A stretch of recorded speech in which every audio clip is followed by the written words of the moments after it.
Hey everyone, it's Sarah with RegisteredNurseRN.com, and in this video I'm going to be going over time management tips for new nurses. In the previous video I went over new nurse anxiety and how to deal with it. And today I want to cover time management because time management and new nurse anxiety go hand in hand, because a lot of times new nurses will have anxiety over their time management skills. Now, many new nurses struggle with time management, but as they gain experience, they become more efficient. However, you may notice even the most seasoned nurses may have an off day here or there if they're understaffed. Maybe they're down a nurse or a nursing assistant and they struggle with time management that day just because of the extra workload. Now, if you find yourself after about a year still struggling with time management, you may want to sit down and analyze how you can improve, and maybe have another nurse who has really good time management skills assess what you're doing right or wrong to help you improve on those. So in this video, I want to give you some tips on how to improve your time management during those 12-hour shifts. I know 12 hours seems like a long time to get a lot of things done, but if you've ever worked a 12-hour shift, you know that you have to use every hour efficiently so you can get out on time. Now, some signs and symptoms that you may be struggling with time management are the following: rushing to get everything done at the end of your shift, or forgetting to complete tasks, clocking out late and getting those constant reminders from your manager that you're going into overtime and that you need to clock out on time, or never getting breaks to eat, use the bathroom, or rest for more than 5 minutes, always asking or needing help, and always feeling overwhelmed to the point you feel like quitting. Now let's look at our time management tips. Okay, tip number 1. Ask the right questions in report. This is very important so you can start your day off right and eliminate any potential surprises that may pop up throughout the day, because as nurses, we don't like surprises. Okay, so whenever you're getting a report from that other nurse, be sure to ask questions about if that patient's going to be going for any procedures, if they may possibly be discharged, if they have any time-sensitive labs like cardiac enzymes that need to be drawn, or those special treatments like wound care, central line dressing changes, IV changeouts, tubing changeouts, anything like that that you need to incorporate in your day as you go through your nursing routine. And these tasks need to be planned out by you so you can dedicate a certain time to do them. And you'll want to write these tasks out and times that you plan on doing them, which leads me into my next point. Create a sheet to help you keep track of your day. This will help you organize how your day will flow. You may notice that at first you will depend on this sheet a lot. You may call it your brain. You'll keep it in your scrub pocket. But then as you gain experience and you've learned how the day will flow, the routine set in, you won't depend on this sheet of paper as much. But whenever you're first starting out, it's good to have so you can organize how you're going to do things. So I recommend this could be on your report sheet that you take information down about patients, or it could be a completely different piece of paper, whatever you want to do. But try to include on it medication times, when what patient at what time is going to have certain meds, and treatments that patient will need, procedures. For instance, say that they're going for a thoracentesis at noon, you need to write that down and also put, I need to do pre-op checklist, or was it already done? That's something you can ask and report, and you may need to get informed consent if that wasn't already done. So that'll help you keep track of your little tasks, and any doctor's orders that may need to be completed throughout your shift, and you can always jot them down. And also this piece of paper is great for whenever you're taking verbal orders as well.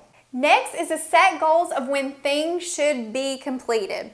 One thing that really helped me was to set individual times of when something should be completed.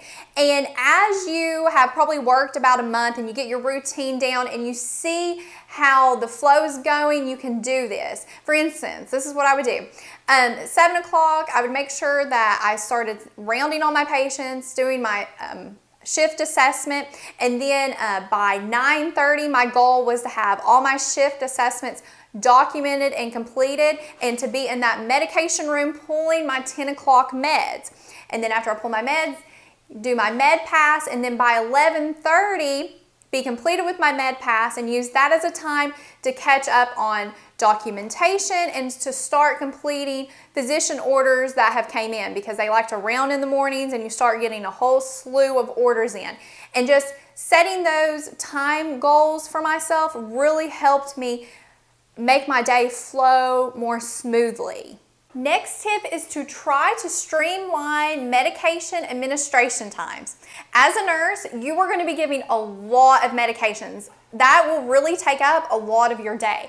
So whenever you're doing your med passes, you not only need to use that time as a time to give medications, but to complete your task. So group your tasks together. So say you're going to go see this patient, they have a whole bunch of meds to give, but they also need their IV changed out, they need a bath, they need their linens changed, and they need to get up to the bedside chair. So what you need to do is give them their meds and do all that together. So right there, that patient is set for a little while and you can move on to your next patient. So that really helps. Also, a lot of times, sometimes medications will be ordered at 10, 11, and it seems like you'll be giving medications every hour. But some hospitals have policies, always check with your hospital policy, where you can give the medication an hour before or an hour after it's due. So you can sort of conglomerate those medications. But of course, you have to watch your time-sensitive medications like antibiotics. But those little things make the biggest difference. Just try to group your medications together as much as you can and use your medication passes as time to also get other tasks done in that patient's room. Next tip, take it hour by hour. Don't try to think about it all at once. For instance, say you just got a report on a patient and you've written everything down that you have to do and you're looking at this and you're like, how in the world am I going to get this done? You know, we're short-staffed today. How am I going to do this? I've had those days. What you have to do is you have to say, I'm one person, I'm going to try to do as best as I can, and I'm going to take it hour by hour. So you're going to say, at 8, I'm going to try to get this done, and by 9, hopefully I can get this done. And try to get the most important things done. But remember, this is a 24-hour facility.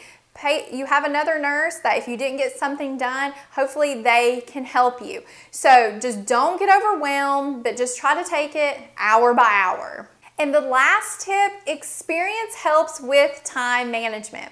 Most new nurses, what really slows them down and affects their time management skills at first is just learning how to do those routine nursing skills. For instance, you know, spiking an IV bag or priming an IV flush or starting an IV may take them a lot longer at first compared to 6 months, a year down the road. So if it took them 15 minutes to start an IV before, and now they have experience and it only takes them 5, they save a lot of time. So if you are someone who's struggling with this, you're a new nurse, you're wondering, how in the world am I ever going to get good at time management?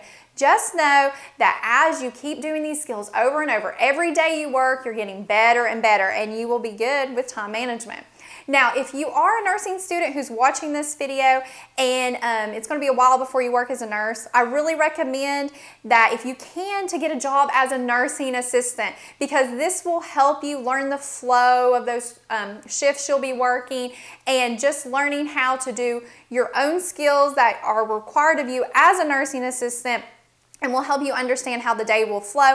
And for me, it helped me transition better working as a nursing assistant into that nursing role. So if you can do that, I think it would be great experience for you and really help you with time management. Thank you so much for watching, and please consider subscribing to this YouTube channel.